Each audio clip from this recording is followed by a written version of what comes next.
All right. We are live. Say hi to the cat. Yuki, say hi to the stream. Look how big she is now. Look at that. She's huge. All right. Saturday morning, folks. Let's go. I am super tired today. If you see why I'm looking up, I'm sitting today. I usually standing, so I'm looking at the monitor over there where my StreamYard is.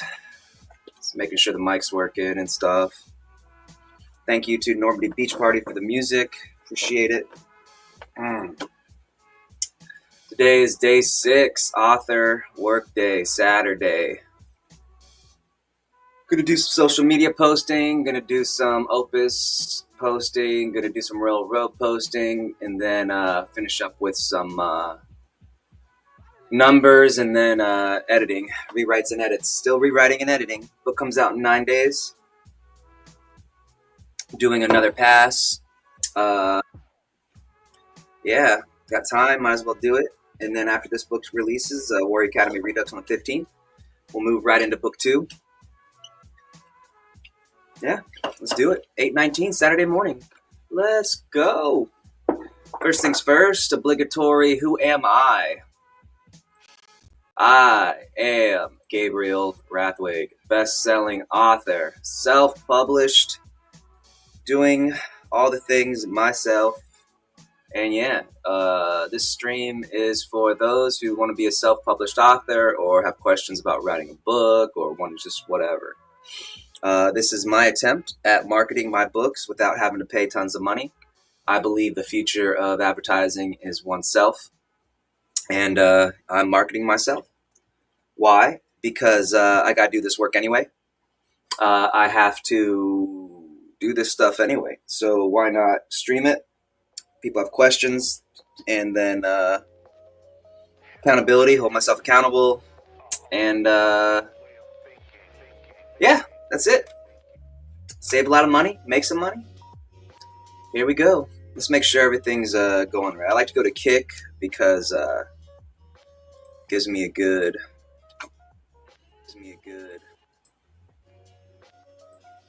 Let's turn this up. Yep, working. All right. Lets me know that things are working. Kick's the best. It's the first platform I started streaming on, and the most followers, 51. I mean, YouTube's got 80 something, but YouTube had like 50 something from years ago when I was attempting streaming back in like 2017. So anyway, thank you, Kick. You guys have really come through. All right, let's see. Let's post my books because that is the goal. Never feel bad about self-promotion because nobody else is going to do it for you. So there is a thing that I know a lot of people have a problem with self-promotion. They feel like, oh, I shouldn't be talking about my books. It's weird or bad. That is not the case. You have to be confident in your art and you have to promote your art. Don't expect anybody else to do it for you. You know, if you're confident with your work, other people will be confident with your work, you know? So don't feel ashamed, you know? I say that because I used to be ashamed.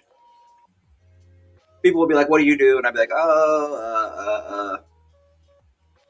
I write books. Oh, really? What do you write? And I'm like, oh, well, you probably never read it, blah, blah, blah, you know, and always like self-deprecating and like, oh. But that's like the worst way to sell yourself. If you want people to read your stuff, be like excited about, hey, I write books and I'm a fucking great writer. You would love it. Here it is. This is what it's about. Check it out. Because you did a lot of work to write this book. I did a lot of work to write these books. And you want to be proud of it. Be proud of it and tell people you're proud of it. Don't be ashamed. It's your work. All right, let's put some stuff up here.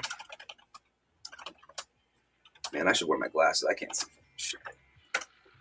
Yep, first cuss word of the day. Alright, let's see. Hedge Wizard. I might check this out. #1 bestseller. It's like 3,000. I saw ranked in 3,000. What's it at now? Yeah, 37. I might check it out. I don't know if I have time, but I might check it out. Alright, so let's do Warrior Academy next.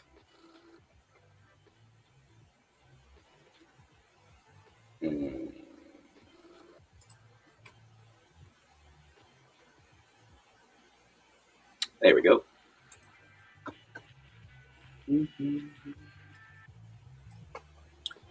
Clean links. Remember, clean links.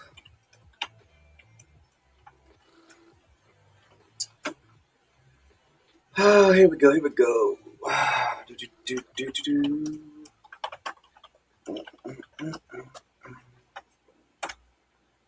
Good. That's in. All right, so let's see. So the A+ content has updated. If you were here yesterday, you saw it. We got Hero here. A little bit about him. Then we got 3 of the other guys. A little about them. 3 girls, about them. Boom, boom, boom. It's not ranked yet, but we'll see how it goes. You know, no sales yet. Well, a couple one pre-order, but we'll see how it goes. We'll see if people dig it. All right, let's check out.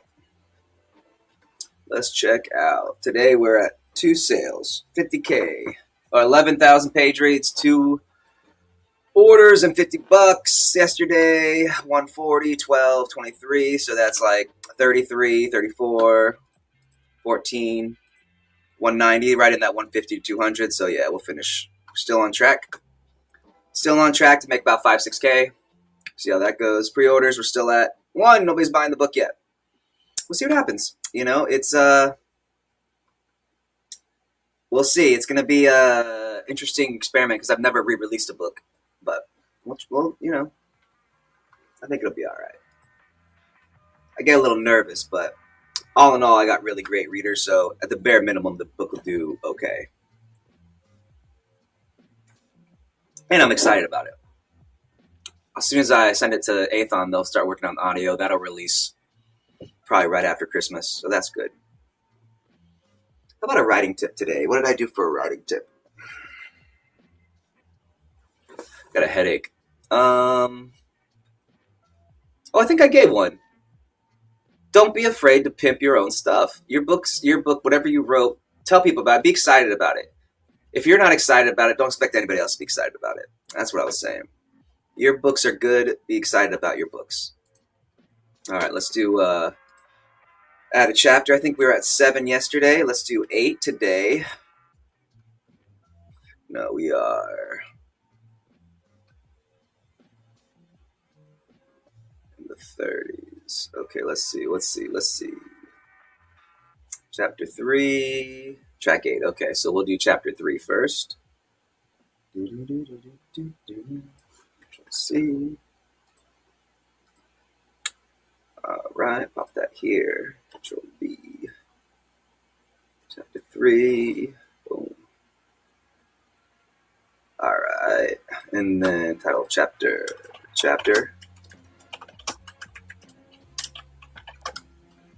3. The arrival. Let's pop up Royalroad again. Let's do the precursor and the postcursor. Those aren't words. I mean, one is, but the other isn't. Let's just go into 7, and I'll grab the audio link people want to read. So Warrior Academy, all my books have a playlist that you can listen to when you're reading the book. It's meant to be listened to at an average of a page read on Microsoft Office, 1 page a minute. That's the speed. If you could do that, hey man, that's what's meant to be.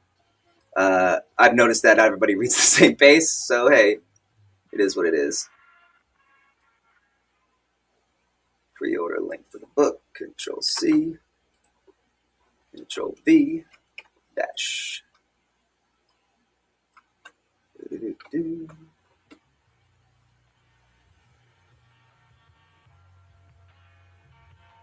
All right. Here's my other boy. Come here, buddy. Say hi. Oh, this is Wesley. Oh, he's my big guy. Say hi, buddy. Leave my monster. He gets beat up by this kitten.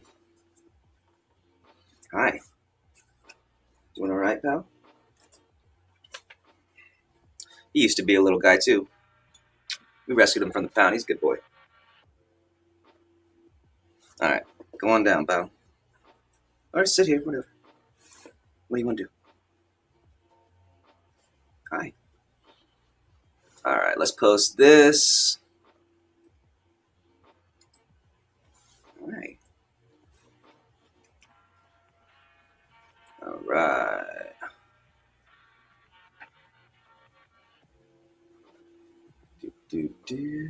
Chapter 3. Okay, let's go back. We'll add 8 and 9. Add chapter. Okay, let's go do this real quick. And we'll pop this one in 2.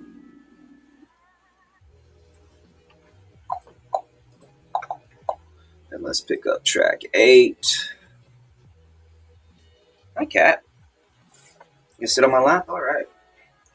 He's a big boy.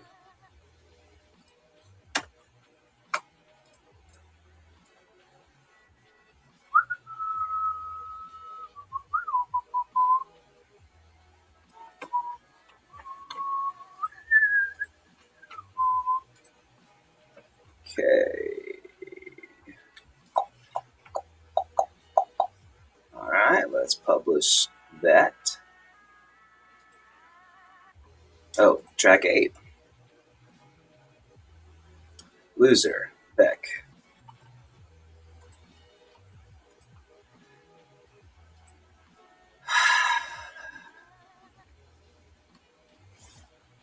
Let's do another, and then author dashboard. Add a chapter. We'll do track 9. Oh, you getting down? All right, bud. Buddy. Track 9. 1.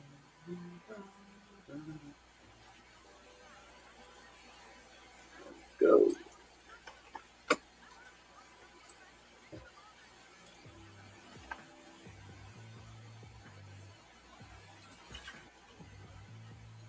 Okay. All right.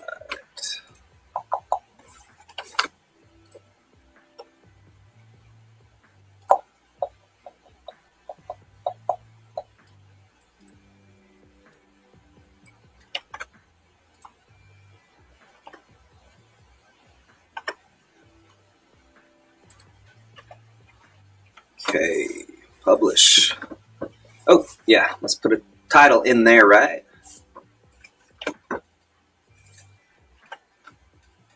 Now. All right, so that's 3. So we just added 3. Let's go to dashboard. Let's look at the fiction page. So we just added chapter 3, 8, and 9. So tomorrow, so I did 1, 2, 3, 4. 1, 2, 3.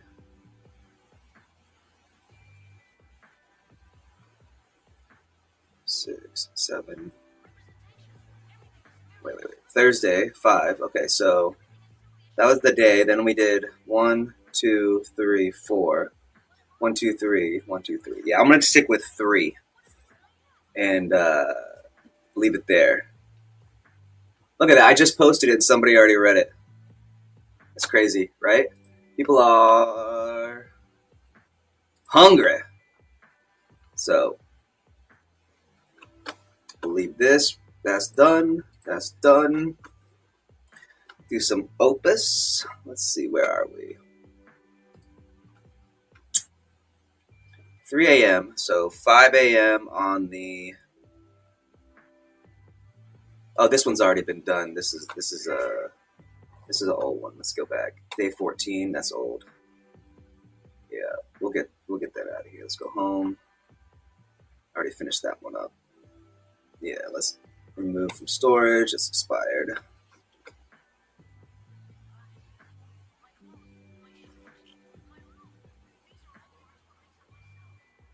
All right. That's done. 7-year-old. Have I done this one? Yep, this one's done. Back.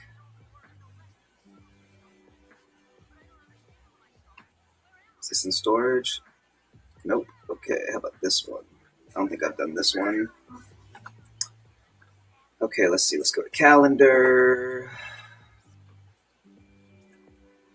And we are on January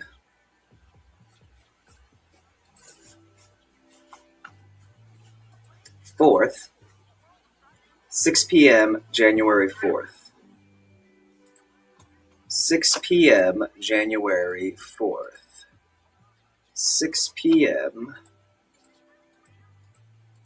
January 4th. 6 p.m. every 2 hours. Save. Schedule. Got it.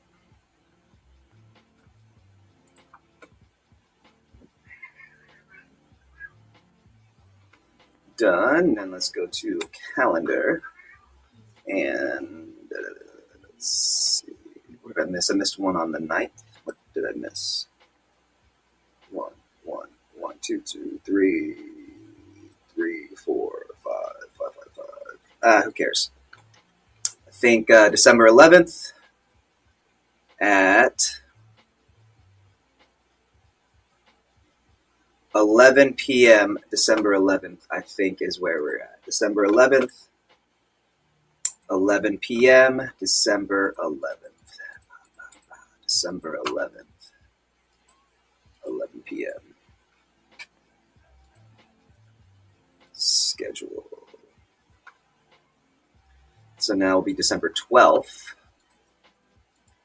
Nope, December 12th, 1 a.m. Schedule. 3 a.m.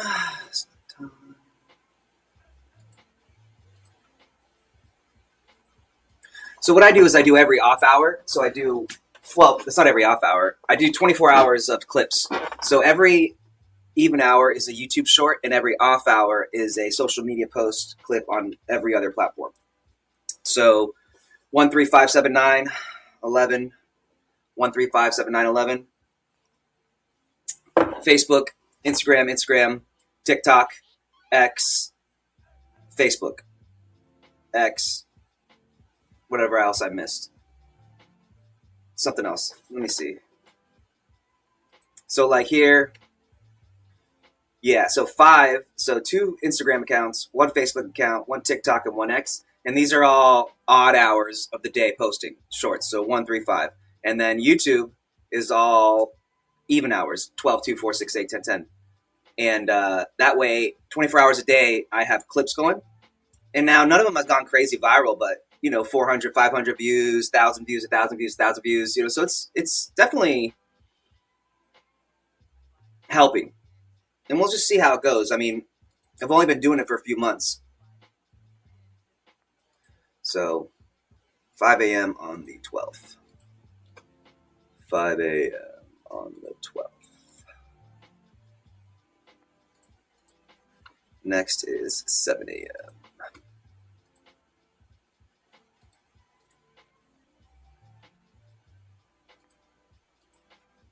Then 9 a.m.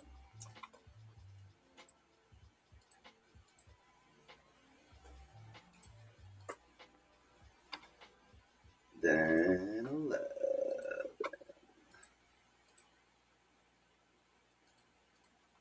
Let's see how bad this one is. A few moments later, the monk stood up and Why is it a walked 60? around us while stroking his beard.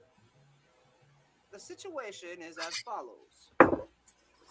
The entire planet has been taken by the nothing, except for this city, the elven capital of Nabashimashima.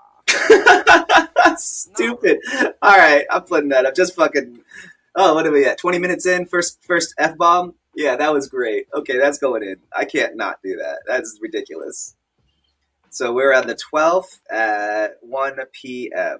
12th at 1 p.m. Namashabashipa! All right, I love it. I fucking love it. Now that the bomb's been dropped, the F bombs are out now. Now we're about my ship. Let's see that again. Shema. Or Stupid.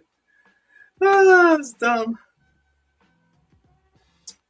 All right, so this is done. This is we just did this one. Yeah. C'est fini. All right. Next up on this, done. Is this in remove from storage?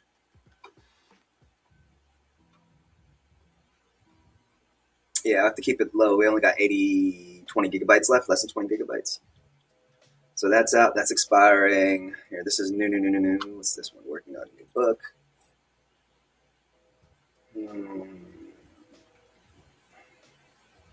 That's a lot of clips.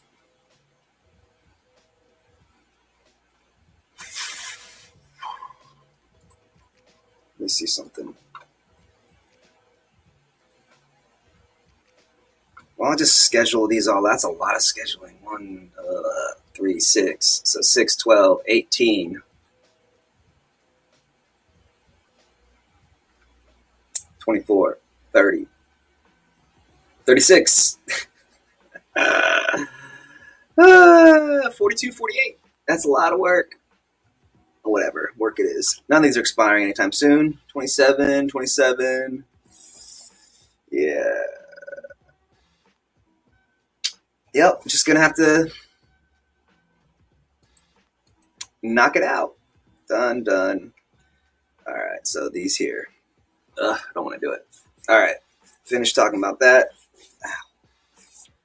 Gonna need some more coffee. Un momento. All right. Now that this is done, what else is there? I think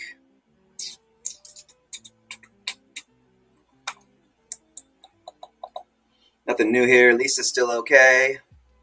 AC WinOH is accessory history lessons and the cliffhangers galore. It's all right. You do need to fix this. It's spring 2026 is when 7 will come out, but it's all right.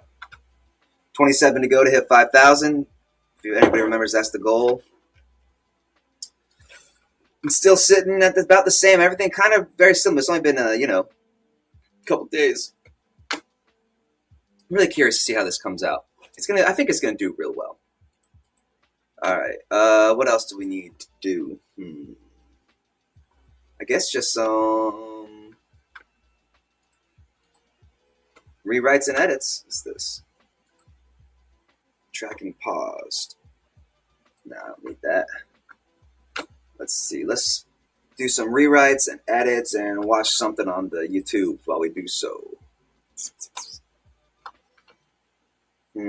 So what I'll do is I'll put whatever I'm going to watch up, and then I'll shrink this guy down while it's playing in the background, and hopefully the sound will stay. But I think, what page are we on? Well, if I go like that, and then like that, then like that. There we go. Boom. Here we go. I can also do that. I guess I could also put it on a different page. That'll be easier. So what I'll do is boom, boom. Let's see. Let's find something to watch.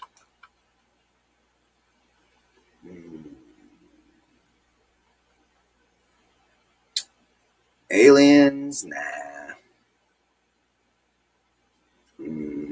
What would be fun? Oh, you know what? Maybe we should listen to or watch something that's like, trying to think. What would be a fun background? How about some Kings and Generals? What's going on with Kings and Generals?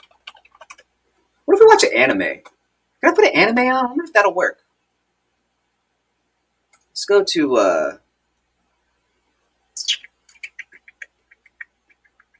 let's go to Crunchyroll. You think Crunchyroll will work on this? We'll find out. Wait, let me move this over, and I don't want anybody to see my login. Login. Boom, boom. Password. Boom. Logging in. Good to go. All right. 7-day free trial. Am I not paying for this stuff?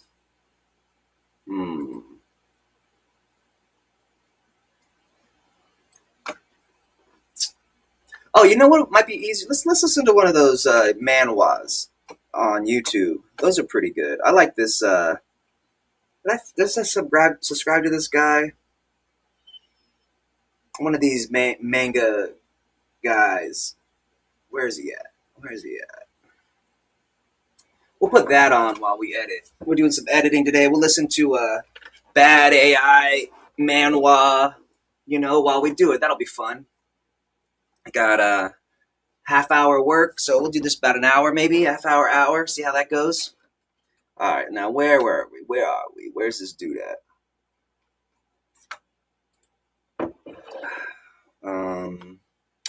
Memoru. There it is. Memoru Manhwa. He's pretty good. His clips, his thumbnails are pretty intense, but I like his got like little kicks in there. Let's see what's trending. Genius boy creates biological weapon. She mocked him in class. It says I'm really far, but I only listened to like a little bit. I fell asleep a lot. I fall asleep a lot during these because they get kind of redundant, and kind of monotone. But this guy at least has like a little joke thrown in every once in a while to make it less assassin, hunters, $1, new Academy Genius. Let's do it by views. Popular. Gender roles reversed, and all the girls fight. Oh, I don't want to watch a hentai. Little henty hent.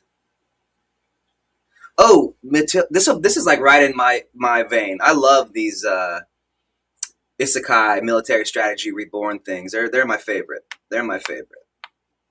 We might do this one, King of a Failing Empire. Oh, this one might be good. It's apocalypse. Everyone has powers, but only engineering. He comes number one. Is this? We might do this one. This might be the one. This might be good too. While everyone dies in the apocalypse, he trained in the basement his whole life. I like that. That's a fun one. All right, I think. Oh, this might be a good one too. How a genius trained villagers into a godly army. That might be a good one. What's the length on this? 239. Keep flirty what? Everyone awakens one talent. Oh, I have started to watch this one, Trapped in a 1,000-Year Time Loop. This one's pretty good, but I don't want to restart it for everybody. You know what? I won't. Is this it? Yeah, I think this is it. This one might be cool too. You can see the best choice to make in a popular. The thing about these thumbnails is they're not exactly accurate. All right, I think we'll do how a genius trained villagers into this 1.3 million views for a year. That's pretty solid. All right, we'll turn this up. Now, I'm going to remove this screen and put this over here because then I can pull this to my main screen. Hold on a second. Remove. Stop. There. Share. Entire screen over here. Add that. Boom. Add the stage. Fill it. Fill it up. Boom. And hit. There was a famous blacksmith who lived in the area. He owned his sure the sound works. Equipment that was all handmade. One day, he all was right. fortunate enough to start selling everything he produced to the kingdom of. All right, let me make sure the sound's working. I know people are like, what are you doing? I just gotta make sure the sound's working. Because it's just me, everybody. Amidst an endless war, that was the perfect opportunity for him.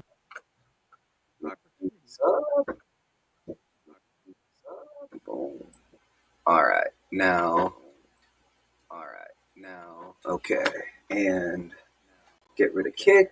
And good to go. All right, let me press play. I got to go to the bathroom, get some coffee, and we're gonna watch anime and work. With the end of the conflict, the same blacksmith. Let's go. This man is the owner of these lands and the father of the young master Romain, be right back. who is the protagonist of this story. We see an old man telling this story to a seated boy. Meanwhile, A mustached man standing behind them wonders why the boy is paying so much attention to something that everyone already knows. However, the story then takes us back a few hours. The young man asks if he is the eldest son of the Dmitri family, if they are in the kingdom of Kiro on the Salamander continent, and if the Murim world really doesn't exist. The mustached man affirms this while thinking that the young man has always been odd, but today he really seems out of his mind. Perhaps he's been using some of those strange drugs that have become popular among the rich these days. The mustached man then mentions that a young lady from the Lawrence family is coming to visit them. But as he says this, he reflects on how the young man has been wasting his life over the past 25 years. That's why he's known as the Dmitri family's trash. The man tries to explain the importance and values of the girl, but Dmitri interrupts him, saying there's something more important. He asks for the oldest person in these lands to be brought to him, someone much more important than this young lady, because he needs to learn how to live in this current world. The mustached man is confused as to why a 25-year-old would say something like that, but as a servant, all he can do is obey. The story then returns to the present. The old man says that's all he knows about these places. Dmitri thanks him and says he will give him a reward, but the old man simply responds that it was an honor to speak with the young master. Now Dmitri knows that everyone knows him as Roman Dmitri. However, his true name is Bak Jong-kuk. He's a person from the Murim world who lived a life of wars, conquered everything he wanted, and died in peace at the end. But for some strange reason, he woke up in this body. He doesn't know if this is the will of the heavens or a punishment for not accepting ascension. Suddenly, they hear a noise outside, and someone yells for a bastard. A boy gets kicked in the face while everyone watches. Surrounded by thugs in front of a small shop, he bleeds and can't respond, while the men keep calling him a filthy bastard and continue to beat him mercilessly. Dmitri's servant approaches to take a look, but is immediately shocked. He recognizes that red fang tattoo all too well. Beside him, someone asks what's going on. Dmitri orders him to answer quickly. The servant explains that these are the Blood Fangs, a group known not only in Dmitri's territory but also in the nearby regions. It seems the boy on the ground owes them something. The servant tries to tell Dmitri not to get involved because it will only cause trouble. However, the young man has already disappeared from his side and orders the thugs to stop. As Dmitri calmly approaches, the servant desperately tells him not to do anything, but Dmitri continues to walk forward. A bald man appears, recognizes Dmitri, and laughs in his face, warning him to stay out of it and not to think he has any authority just because he's of noble birth. Everyone says it's better if he doesn't interfere because it's none of his business. The servant continues to insist that they won't gain anything by going against the Blood Fangs. But Dmitri simply calls for Hans. He doesn't know the rules of this place, so he wants an explanation. Who wrote the rules of this land and who should be punished? Hans hesitates for a moment, swallowing hard with fear before speaking. He says that if the boy really is in debt and didn't pay, he is guilty. However, the Blood Fangs don't have permission to punish someone like this. Worse still, they disrespected the eldest son of the Dmitri family, which in itself is a crime punishable by death. According to the rules of this place, it wouldn't be strange if they were executed for this. The thugs just stare, while Hans wonders if he should have said that. Dmitri then asks if they heard the explanation. He picks up a stick from the ground and declares that as the eldest son of the Dmitri family, he will have to punish them all. The bald man tries to explain that Dmitri is a noble and doesn't understand how the world works. He tells him to look at their shoulder tattoos and warns that if he continues acting like this, everyone will be in a difficult situation. Dmitri only says that this proves what he wanted to know. The bald man, now confident, asks what Dmitri is talking about. The young man explains that from what he can tell, they are nothing but trash since they speak this way about the lord of this land. He advances, saying that he doesn't care about the reputation they have in this place. The thugs are taken aback because they didn't expect the boy to actually attack like that. But now he will have to defend the honor of the Blood Fangs, and he slashes at Dmitri's neck. However, he immediately feels something strange. Dmitri had already plunged that branch into him. Without hesitation, Dmitri pulls it out and turns toward the other two thugs, but they only curse him, calling him a bastard and vowing to take revenge for their leader. Hans warns Dmitri to be careful, pointing out that the thugs are far better armed than he is. Yet Dmitri easily dodges their attack. He lands a swift kick to one thug's shin and follows it up with a punch to the face. The servant is bewildered. He had no idea that the young master could fight like this. To him, it doesn't even make sense that this could be the same Master Roman. The first thing Beck saw when he opened his eyes was a farewell letter on the floor and scattered drugs. The kingdom of Kiro, always at war, had to choose a representative from each of its noble houses to serve in the army. Roman was chosen to be his family's representative. However, he chose to take his own life instead. Beck reflects that it was a pathetic life, regardless of what Roman went through. It's like a classic The current owner of this body is the isekai leader trope. of the celestial demon sect, and now he will live as he pleases. And boy, with just a stick, he painted the entire town red. Unfortunately, I'm going to have to censor this part because the boy is just too cruel. Behind him, someone calls him a monster. One of the last remaining Blood Fangs tries to flee, but Dmitri grabs him by the hair, slams him to the ground, and declares that the law must be obeyed. He warns that this last one will be allowed to live as a warning of what happens when the law is disobeyed. He gathers everyone in the town and declares that his name is Roman Mitri. If anyone disagrees with the punishment he has dealt to these people, they can come find him at any time. Back Jong Hyuk. He reached the pinnacle of the Mirim world with incomparable strength. Hundreds of thousands of martial artists were defeated and massacred by him. When the blood of his enemies formed a river, everyone recognized that the celestial demon sect controlled the Mirim world. But now in this moment he has to exert himself just to deal with street rats. He calls for Hans and instructs him to notify the guards about everything that happened and to have someone clean up the place. The servant simply replies that he will do it immediately and runs off. Yutri reflects on how weak and useless this body he inhabits is. He needs to accelerate his efforts to gather information on how to strengthen himself. Just then, the boy he had saved earlier gets up and thanks him for saving his life. Dimitri remembers that this was the boy who was being beaten, but tells him that what he did was not intended to help him. The Bloodfangs broke the law and were punished, and that's all. Now the boy will have to explain his situation if he wants to keep his tongue. The poor boy, having just tried to express his gratitude, receives a threat instead. However, he says he will explain. His relatives borrowed money from the Bloodfangs to complete the purchase of some land and start farming. They would have easily been able to repay the amount they borrowed by selling their crops. But the damn Bloodfangs went to the land and destroyed all the crops so that they couldn't pay back the debt. Only later did the boy discover that they did this to blackmail his family and take his younger sister. The boy screams that the world isn't fair because even though they didn't have much, they never harmed anyone. The only thing he begs for is for Dmitri to save his sister. But Beck just observes the boy's eyes. That look reminds him of the Mad Demon, one of the 4 superior kings and someone he also met in a place as wretched as this. He then asks the boy his name, to which he replies, Kevin. With that, Roman says he will look into the situation and take care of everything. The boy shouts his thanks, while Dmitri senses that he will have a long relationship with this boy. The scene shifts to a carriage approaching. Someone inside informs Miss Flora that they are nearing the Dmitri estate. The blonde sighs, saying she understands. It seems she will have to meet this Roman Dmitri. I've seen this before. Shouted in a castle, demanding to know why there is an arranged marriage with the Dmitri family. Her father tries to remind her that their lands have been in terrible condition due to the ongoing... Yeah, I've watched that one before. That's out. Let's try this again. Let me see. Let's switch to... Sorry, folks. You can watch it on your own. That was boring to me because I've seen it. Let's try this military strategist, king of failing empire. The protagonist empire. begins by saying it was a boring life. He was born into a regular family and lived regular days. Most days were dull. The protagonist begins by saying it was a boring life. He was born into a regular family and lived regular days. Most days were dull.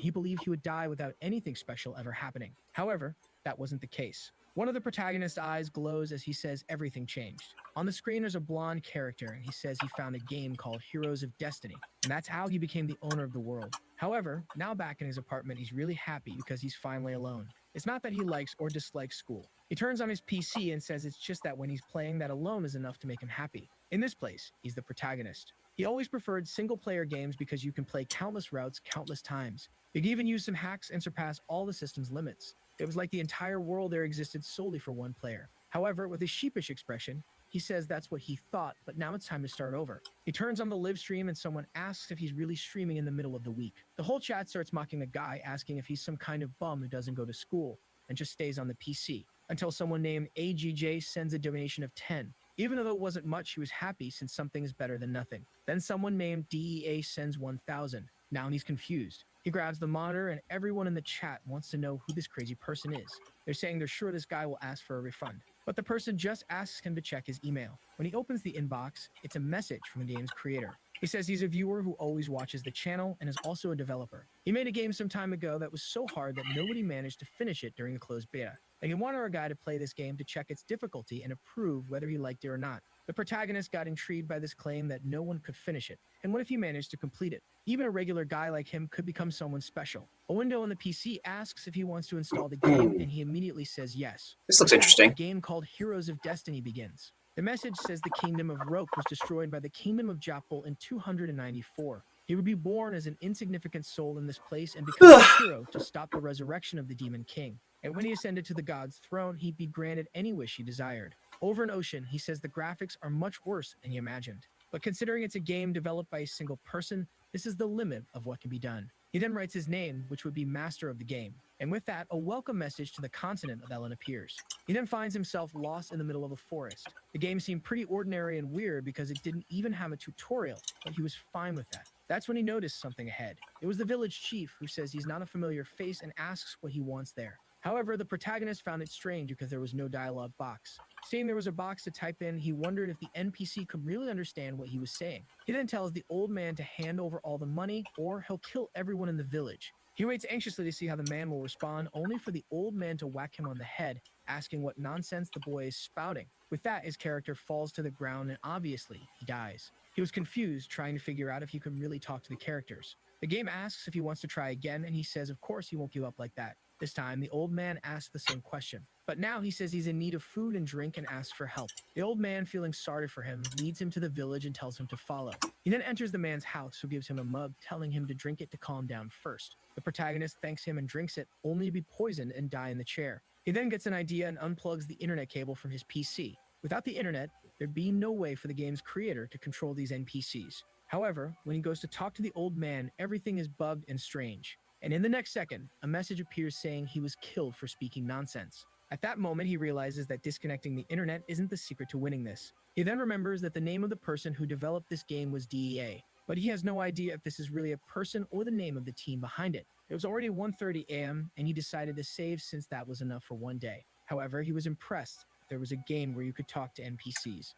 It was almost like this world of heroes really existed. Now it made sense why no one managed to beat it during the beta test. He opens his eyes before going to sleep, thinking that he was really getting excited. From that day on, driven by the desire to be special, he was absorbed into that game. As he progressed, he lost track of time. He was completely immersed, and this continued for 10 years. Wow, the guy is motivated, huh? 10 years playing the same thing. In an office, someone calls for Oshiro-san. Turns out it's his coworker. She says she's already sent the files he asked for, and the guy thanks her. Some time passes, and she congratulates him for finishing everything. Our boy thanks her as well and helps while she stands there, a bit embarrassed, not knowing what to say. She then asks him why they don't go out for a little dinner, just the two of them, before heading home, and maybe have a second dinner after they get home. Her face clearly shows what she's hoping for. However, our Oshiro-san apologizes, saying he has to go home. The poor girl is left stunned. He says there's something much more important he has to do and waves goodbye. It seems she's disappointed again, having been rejected once more. She's been getting turned down for quite some time. I'll let it slide this time because today is the day he's finally finishing the game after 10 years, right? So, let's see. Apparently, the night turned into morning. He is congratulated for being the first human to enter the ranks of the gods, and for being registered in the Hall of Honor. Our guy is standing there, all happy that he finally managed to finish it. But his smile quickly changes expression. After so long, he managed to do what he always wanted, to become in some way special. But on the other hand, his life was more ordinary than ever. Wouldn't it have been much more extraordinary to be with his coworker? Huh, you idiot. At least in the game, he felt like he had lived something entirely different. He remembers the characters like the Black Prince, Gail Krakow, Cardinal Cesar Libaro, and the Witch Celestina Urin. All the characters were full of charm and unique personalities. The reactions there were so lifelike that he felt those people existed somewhere else. But now, rubbing his eyes, he knows it's all over, until he hears a sound. Looking at the screen, he sees a message asking if he wants to start a new adventure. But this is a very honest message, warning him that if he presses yes, he'll be teleported to the continent of Ellen. And after selecting it, he wouldn't return. I always find it so funny, Oshiro wonders if there's some kind names secret of stage. shit that However, with his mouse, they it use. looks more like a brick. He says he's eager to go through it all The again. continent And now he's of come this far, he had Ellen. no choice but to move forward. Of course, he's transported to the continent of Ellen. At least, unlike other protagonists, he was 100% warned. A strange voice welcomes the master of the game. Slowly, he opens his eyes, wondering why his chest hurts so much. He couldn't breathe properly and had no idea what room he was in, until someone next to him says he's finally awake. It's an old man with a mustache who says it's thanks to the high-tier potion he had reserved. The boy starts to open his eyes, and the man calls him Kalix-sama. But our confused protagonist asks who the mustachioed man is, leaving him unsure of what to say. As far as he remembers, the healer didn't mention this potion causing amnesia. However, the protagonist has a desolate look, clearly confused. The man then says he'll introduce himself again and states his name is Russell. The protagonist quickly notices the man isn't speaking Japanese, but he can understand everything he's saying. But the worst part is that he's still feeling the same chest pain since he woke up. Russell apologizes, saying it's his fault for rushing him. The chest pain was a side effect of the potion he gave him, but it would pass soon enough. He then says the boy will feel much better shortly, so he'll take his leave for now. With that, the door closes while our boy is left standing there confused. Some time passes and the candle goes out. He opens his eyes again and rises from the bed. Going to the mirror, it's just as he thought. His body feels entirely different, and it's obvious he's in a different body. A body he has no idea who it belongs to. He can remember the 30 years he lived, but he can't even figure out his name in this moment. Looking at himself in the mirror, he he wonders who in this world this person is. That's when the famous system window appears. Player name, Calix Shiken, a noble with no profession, completely battered and broken. Level 8 with a reputation of 3 stars and 14% approval. Additionally, he possesses the governing skills of finance, development, and military. What Calix notices is that this screen looks very similar to the game system's interface. Now the whole being sent to the continent thing really made sense. He was in the main stage of the entire game, the famous continent of Ellen. He puts his hand on his chest and says he needs to calm down first. He then feels something strange. He beats his chest again and collapses on the floor in pain. This body of his was a wreck and he had no idea why, but at least it was clear this wasn't just a dream. First, he'd have to get used to being called Calix Shiken. He goes to the bed and keeps repeating to himself over and over that he is this Calix guy. As soon as he thinks about the window, it appears again. He's certain this must be the kind of thing only he can see. At this moment, he's 15 years old, and he decides now is the perfect time to gather information. After all, if he lets his guard down in this world, he'll be killed. He checks the system and sees he belongs to the county of Shiken. If the name of the place and his last name are the same, that means he's the direct heir of this land's ruling family. At least he was lucky in that regard. That's when someone knocks on the door, startling him as he wonders who it could be. He doesn't know how to react or what would be the normal way for Calix to respond. He keeps repeating to himself that he is Calix while saying nothing. Then we see that it's a girl outside. She brought a big steaming cup of tea, saying it's the boy's medicine. Realizing she's a maid, he decides to act with some dignity and tells her to come in. The girl steps into the room, asking for permission. Calix watches her closely as she walks in, kneels, and offers the medicine. What kind of medicine is this? She just walked in and I don't see any medicine there, huh? Now I see it. She's saying it's nice and warm and that he should give it a try. Our boy, who clearly needs a gym membership because he looks malnourished, asks who she is. But then he realizes that asking this will make it obvious he's not in his right mind. The girl looks confused and asks if he's feeling unwell. That's when a system window pops up in his head and he says no. The system shows that her name is Layla. She's 23 years old, has a reputation of -3, and a very low approval rating. However, he notices something odd in the system. She's affiliated with the Viscount of the Hoshuran territory. Considering they're in the county of Shiken, why is that listed in the system? Moreover, there's something even stranger. She has an unusually high combat capability, way too high for a simple maid. For someone who's played the game, he knows these are definitely not the stats of an ordinary servant. She's standing there staring at him, clearly waiting for him to drink. But looking at the tea, he's already made up his mind. No way he's drinking this thing from someone working for another house. Layla asks if he's alright and insists he drink the tea, but Calix just tells her to leave it there and go. She starts smiling brightly, insisting he drink it right now. Calix grabs her hand angrily, suspecting she's about to force him somehow. But as soon as it's in his hand, he fakes a cough and spills it to the side. As the cup falls, he thinks that's enough. Once all the liquid is spilled, he won't have to drink it. But then Layla, in a display of Spider-Man level reflexes, catches the cup mid-air, ensuring not a drop is wasted. Seeing her pull off the classic Peter Parker move, he has no idea what to do. He takes the cup back slowly while wondering what kind of reflexes she has. It would be bad if their eyes met, as she might realize he did it on purpose. As she stands up, he lowers his head and looks away. She places the tea on the desk, saying his medicine is safe. Meanwhile, he's lying in bed, avoiding eye contact with her. He knows there's poison in there, and no way is he drinking it. He closes his eyes, thinking he has to do something about this situation. Just as he's about to pass out, she hugs him. She asks if he's okay, and Calix wonders that he managed to dodge the situation for now. Looking at the system, he wants to know more about the house Layla belongs to. First, he sees in his status that he's the son of the Count's first wife, who's already passed away. He wonders if there might be some half-siblings from the second wife. He discovers there's one older than him at 16 years old. That's when he sees in the system that the new wife's name also ends with Hoshuran. He immediately connects the dots and realizes this woman must have sent Layla. If Calix, the son of the first wife, dies, the woman's son will inherit the title of Count. Strangely, the lunatic is breaking out in a cold sweat while feeling excited. As always, the game Heroes of Destiny starts off hard. He then tells Layla he's feeling much better now and thanks her. But he asks how the stepmother is doing. Layla looks surprised and says the Countess is very upset about the boy trying to take his own life. She pleads with him never to do something like that again. That's when Calix understands why this boy was bedridden and in such bad shape. Judging by the pain in his chest, this guy must have tried to end his own life. He says he won't do such things anymore, and Layla replies that the Countess will surely be happy to hear that. He thanks her again and asks her to leave. But her expression changes and she says he still hasn't taken his medicine. Now he's scared. It seems the damn girl won't leave until he drinks it. The problem is, she's there to kill him, and if he refuses, she might simply assassinate him outright. Even though he knows the game, at this moment he's just a fragile teenager. He could try yelling for help, but what if she cuts him down before anyone arrives? He would definitely die before that happens. She's already turning back to him, and he realizes he might not have a choice but to drink it. But then he asks himself the obvious question. Why is she poisoning him instead of just stabbing him and running away? If that's her plan, clearly she can't draw attention to herself. That poison is a way to make it look like he took his own life. It's the same poison that Farmer gave him 10 years ago, and Layla says that if he's having trouble drinking it, she can help. But there's something Calix learned while playing this game. The worst will always happen, so it's best to be prepared. He's certain that even if he refuses, she'll force his mouth open and pour it in. The madman is blushing, saying this makes him really excited. Indeed, the game Heroes of Destiny never disappoints. Layla sits down and offers the tea once more. Suddenly, he grabs the poisoned tea and drinks it all. Layla simply watches as the effects of the poison finally kick in. As he expected, this was bound to happen.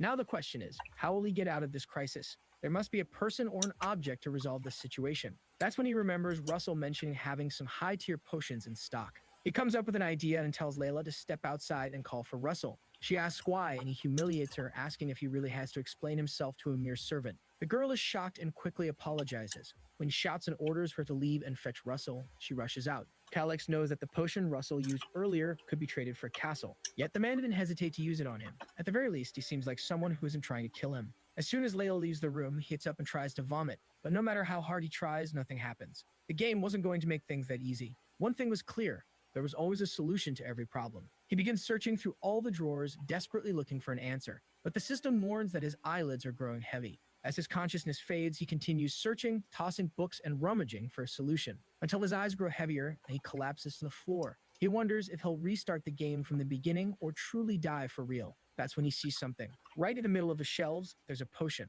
His expression changes upon spotting it. He starts crawling, finally grabbing the bottle. But upon opening it and taking a sniff, it's not what he expected. It reeks terribly like rotten milk. And that's exactly what it is: spoiled goat milk. He remembers that in the game, yogurt was the antidote for this poison. But can spoiled milk really be considered yogurt? The system once again warns him that his vision is fading. He knows that after the third alert, he'll have only 1 minute left. He brings the drink to his mouth, vowing to get even with Layla, and then he drinks it before losing consciousness again. Sometime later, he wakes up with Russell asking if he's alright. As Calix opens his eyes, he has no idea if it's deja vu or if the game reset. But Russell doesn't understand what he's talking about and points out something more pressing. He wants to know why the room is such a mess and why the boy was sleeping on the floor when he came in. Calix realizes the game didn't reset, he managed to survive. But that near-death experience is something he never wants to go through again. No matter what happens, he is determined to live. Now that this is settled, he needs to check the status of this man. He observes Russell and the system window appears.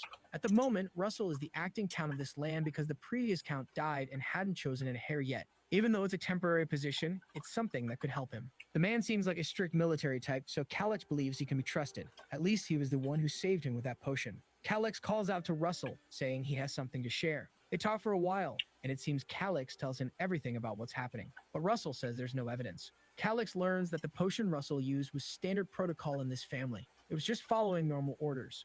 Russell explains that to him, all heirs of the Sheehan family are equal, and he is obliged to serve both sides. Calix then asks if Russell wants him to keep taking that medicine until he dies so everyone can claim the inheritance. But Russell questions if Calix really lost his memory. You should know that the Sheehan family is in serious financial trouble. In fact, it's a blessing that the Dalila family is helping them. He asks if the boy truly doesn't remember this or is just pretending. Calix realizes Russell won't act without concrete proof. At least he figures the woman who poisoned him must believe he's dead. He tells Russell to let it go, saying it's fine. However, he has a simple request. Russell notices something different in the boy's demeanor. 4 hours later at Sheehan Castle, someone moves across the rooftops. The figure stops atop one of the buildings, adjusting their face covering. The person observes the knights below. It appears to be Layla, who notices that security has been significantly increased. She glances at the wall, spots a tunnel, and in the next scene, she's inside the castle. Approaching a door, she sees there are no guards outside the room. She opens it, and inside, she sees a body covered with a sheet. Still, she's not entirely sure if Calix is dead. At least she used a special poison, so he must have died painlessly. She takes a letter from her pocket and places it on the desk. She retrieves his seal from a drawer and stamps the letter. With everything in place, she only needs to leave safely. But suddenly, someone comes up behind her and places a sword to her neck.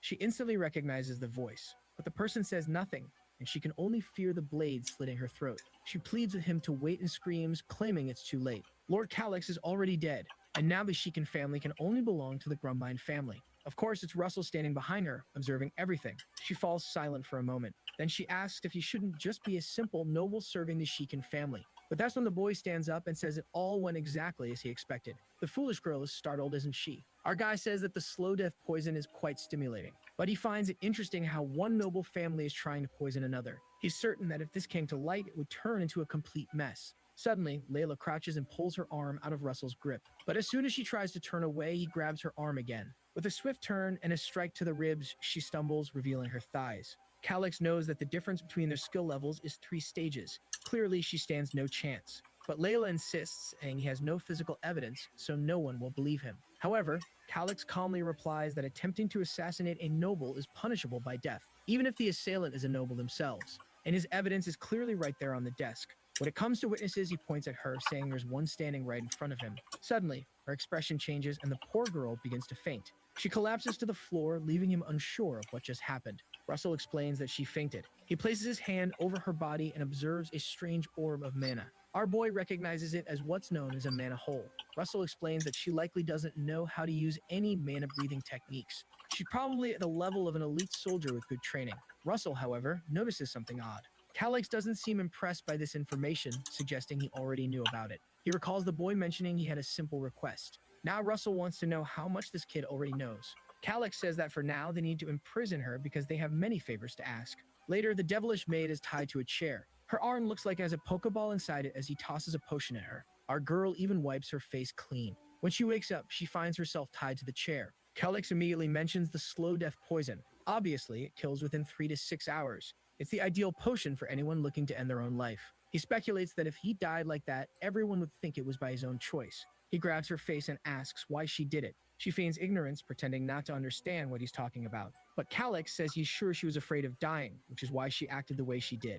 This means she doesn't have enough loyalty to lay down her life for Lady Stella. But the girl remains silent. He tells Russell to make her talk. Russell pries her mouth open and sees something in Calix's hand, wondering what it is. But Calix just tosses it into her mouth and she immediately smells something strange. It's probably that same goat milk again, and he orders Russell to make her drink it. She screams in the chair, trying to break free, but it's no use. When Russell lets go, she screams, asking what they made her drink. Calix casually says it was just a little bit of poison. Then he asks if she's familiar with Just a little something bit of called poison. Sida's puppet. Terrified, she claims it's impossible, saying there's no way a noble from a family like his could get such a thing. But Calix says that with enough money, you can do whatever you want. To prove it, he mentions that the primary ingredient for the recipe is white radish.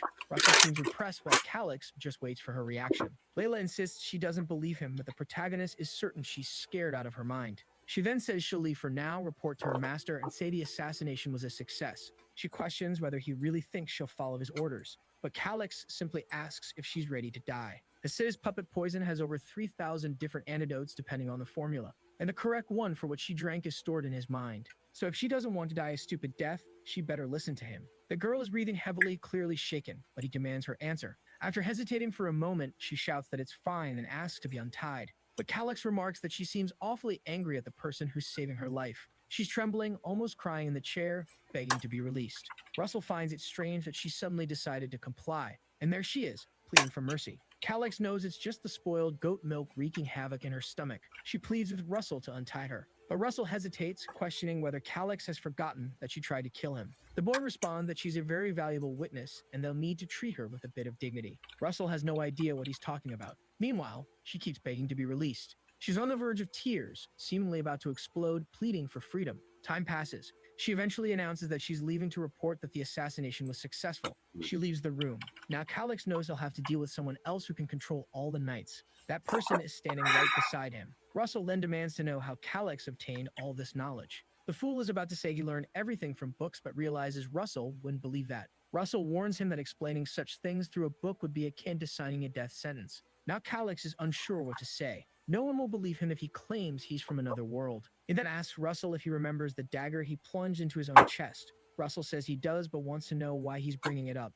Our boy explains that the dagger is actually an heirloom passed down from his mother. She claimed it possessed mysterious powers, and it seems those powers have now awakened within him. Russell doesn't look convinced, but Calix says he never imagined the secret to gaining such knowledge was to strike his own heart. The butler insists that if it were such a rare item, everyone would know about it. Calix thinks for a moment and asks if he's heard of the dagger of Claire. Apparently Russell has, as he asks if the previous lady's dagger really was that artifact. If it was indeed that treasure, it could explain Calix's vast knowledge. However, Russell says there's one issue. He wants to know if anyone else knows about this. Calix assures him that no one does. He's the first. He then asks Russell what he thought about Layla's story, specifically the idea that all of Count Claire's movements, his father's movements, had been leaked. A knight like his father, who was on the verge of advancing in rank, shouldn't have died to a mere monster attack. It's ridiculous to believe such a story. Russell immediately realizes Calix is seeking his help. But in the political games of succession, Russell has no intention of getting involved. However, if the Count's death truly was premeditated, that changes everything. Yet gripping his sword, Russell debates internally. As a soldier, he doesn't want to get entangled in politics. This principle has guided him for 50 years. Just as he's about to express this to Calix, the boy suddenly shouts, demanding to know why his father had to die. All he wants is to understand why his father was murdered and who was behind it, obviously, so he can start planning his revenge. He asked Russell if he isn't curious too. Whoever it was, they already know was someone who stood to benefit from his death, but they can't give up just because the situation seems difficult. He pauses for a moment and asks if it's truly right for a knight to serve a family that orchestrated an assassination. Russell freezes for a moment. Then he kneels and swears loyalty to Calix. Our boy is thrilled, but hears Russell add one caveat. By doing this, he is abandoning the beliefs he held for 50 years, never to involve himself in politics. But Calix is just happy to gain someone so powerful as an ally, especially one invested in the vengeance he seeks. He tells Russell to rise, saying he doesn't need to swear loyalty to someone who doesn't even hold a title. But Russell reassures him, saying he'll ensure the boy grows strong. Our guy quickly changes the subject, not wanting this conversation to lead to Russell suggesting training him.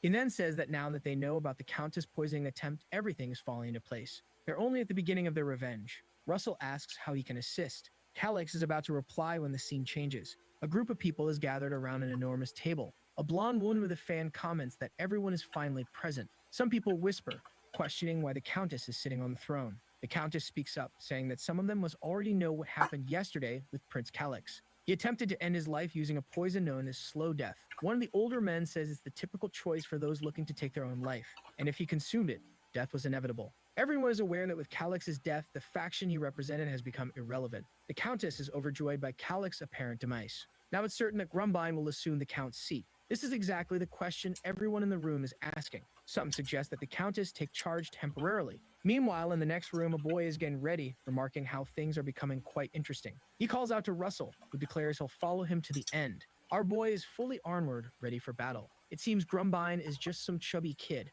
likely the son of that scheming woman. Everyone is smiling until someone kicks the door open. Who steps in? Everyone. By their shocked faces, you already know. It's Calix with Russell right behind him. All right, I got a headache. Utterly confused, unable. I think I'm going to call this one. I got a bad headache. All right, everybody. Thank you for watching. We'll start again tomorrow. What are we at? 24 minutes in. And I'll be back. More editing, more writing, more whatever. That. And, yeah, I think that's it. We did with what? An hour and 3 minutes? Yeah, I got a mad headache. Okay. Take care. Blah, blah, blah. See you tomorrow. Ending stream. Enjoy your Saturday. Bum, bum, bum, bum.